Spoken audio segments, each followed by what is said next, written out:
September 11, 2001. Lower Manhattan, 8:46 in the morning. Office workers settle into their desks on the upper floors of the World Trade Center's North Tower.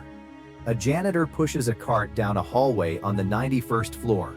Then, without warning, an aircraft strikes the building, tearing through floors 93 to 99.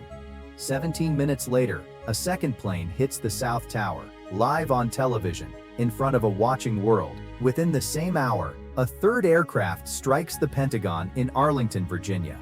Then, a fourth plane, United 93, goes down in a field near Shanksville, Pennsylvania.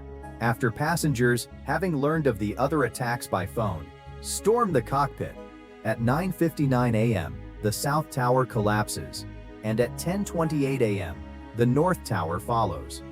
By nightfall, nearly 3,000 people are dead, and the New York skyline is missing two buildings that had stood for 30 years. What followed was not one event, but a chain of them, reshaping law, war, and everyday life for 2 decades. Within days, President George W. Bush names al-Qaeda and its leader Osama bin Laden as responsible for the attacks.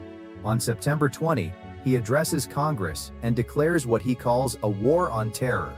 The Senate responds almost immediately. The USA PATRIOT Act passes in October, expanding surveillance powers over phone records, financial transactions, library records, and internet activity. Critics call it a permanent erosion of privacy. Supporters call it necessary in a moment of crisis. Both sides are still arguing about it today. Air travel changes almost overnight. The Transportation Security Administration is created that November, federalizing every airport checkpoint in the country.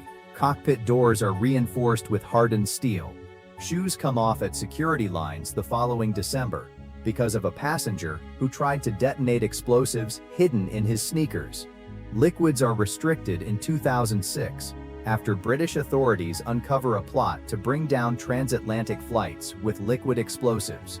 Each new rule traces back to a specific, failed attempt. In October 2001, the United States and Allied forces invade Afghanistan, seeking to remove the Taliban government that had sheltered bin Laden and his training camps.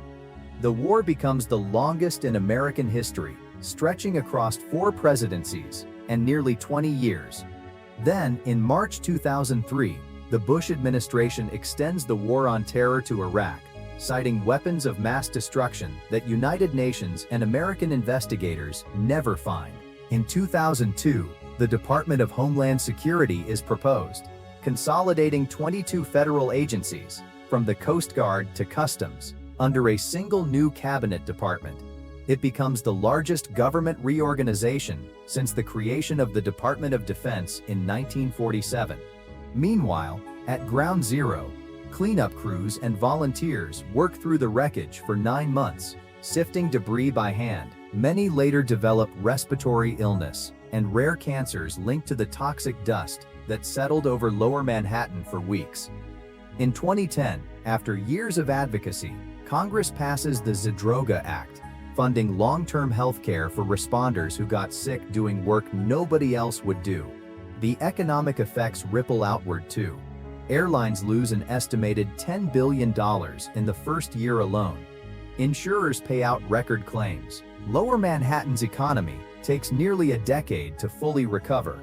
Meanwhile, Muslim and Arab Americans report a sharp rise in harassment and hate crimes in the months after the attacks, a pattern documented by the FBI and civil rights organizations across the country. For almost 10 years, bin Laden remains at large, believed to be hiding along the Afghan-Pakistani border. Then, on May 6, 2011, U.S. Navy SEALs kill him in a compound in Abbottabad, Pakistan, less than a mile from that country's military academy. The operation closes one chapter, but not the war itself. American troops remain in Afghanistan for another decade. In August 2021, the United States completes its withdrawal, and within days the Taliban retake the capital, Kabul. The same government the war had set out to remove 20 years before. Today, the site of the towers holds 2 reflecting pools and a museum built into the bedrock below. The names of the dead are cut into bronze around the water's edge. Nearby, the Pentagon has its own memorial, 99 benches facing the building, one for each victim who died there. In Shanksville, a field of wildflowers marks where United 93 came down. What began as a single morning became decades of policy, war, and grief that never fully closed. The war in Afghanistan ended where it started.